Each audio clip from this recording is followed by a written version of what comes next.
The following is a video that I put together about the drop-off and pickup routines surrounding a junior school in the neighborhood. I happened to put this together when I had been asked by some neighbors about their concerns with the expansion of the school and the issue of the traffic problems generated. I had the opportunity to spend an hour observing the morning and again an hour observing the afternoon this routine take place, and during that time I took my video camera and created this video which compresses down an hour of the morning and the afternoon into two-minute intervals approximately. I'm going to let this just run in the background, and you're welcome to go back and refer to it in detail, and I've highlighted some of the incidences that I observed during the time. What you're looking at is the center 25% of the overall continuum of the streetscape that is involved in the whole drop-off iteration. This core area is marked as being a school drop-off zone, but it is reliant on how well each extension works beyond there. In general, I would say a good half of the parents have a good comprehension of what is going on during this routine, and they have a good strategy for handling it. For the most part, it consisted of actually not involving oneself in the core, but looking to the spaces at each end further away. There was then another equal proportion of the parents that had a less than perfect comprehension of a less than perfect strategy, and in some cases had what you might call just bad luck. And then there were a few key personalities who were indifferent to any strategy, and they were the same ones who occurred in the afternoon as the problematics in the whole system. Generally, the morning is a fast-moving, bell-driven activity of dropping students off.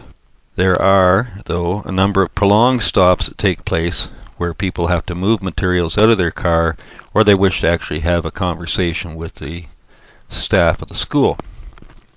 If these drivers were able to look to places further away from the drop-off zone, it would have a major change to how the performance of this whole routine took place. The afternoon is quite a different game.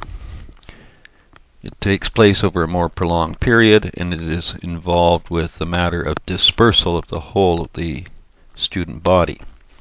They come out of the school at different times without the pressure of the bell that they had in the morning, and it requires therefore that cars stop and wait, and this involves then being able to find your student, your child, and get them in the car. Interestingly enough, the amount of traffic on this street seems to be working at about the same level as it was in the rush hour in the morning, although in this case it is in the mid-afternoon. In general, student safety seemed to be well handled as a paramount concern, and there was the attendance of teachers to help in the process. The police department also was in attendance to make sure this process moves smoothly, and as well such things as students crossing the road did not occur, and all the drop-offs happen on the school side. This was actually a bit of a trick because of the fact that this school is in a block structure where for cars to turn around by going around the block, in one case to the north they're looking at a full 1 mile drive, and if they go around the block on the south side it is 2 miles. So out of this arrive situations of quite a bit of U-turns occurring and 3-point turns, and this involves one, the traffic in the street, and in many instances then engages with neighbors' driveways, etc.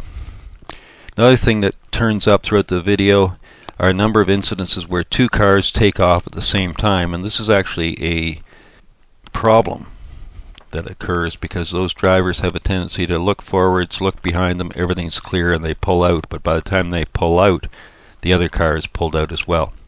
There's also lane restriction that occurs by cars stopping in the driving lanes, and this then moves over all the other traffic trying to get around them. And we see at the end in the afternoon actually an incident where a car is simply mounted at the curb, blocking the sidewalk and blocking a lane in full. Ultimately, I came to the conclusion that really it's a case of making sure that there is a game plan that is well laid out, that identifies within it the strategies that the drivers should use in doing the drop-offs and the pickups. And when I asked people, they didn't really have a clear comprehension of what was the regimen that should be followed. In cases where new schools are being designed or the street is being reconfigured, I do believe that there are some basics can be incorporated into the street to make sure that these conditions work better.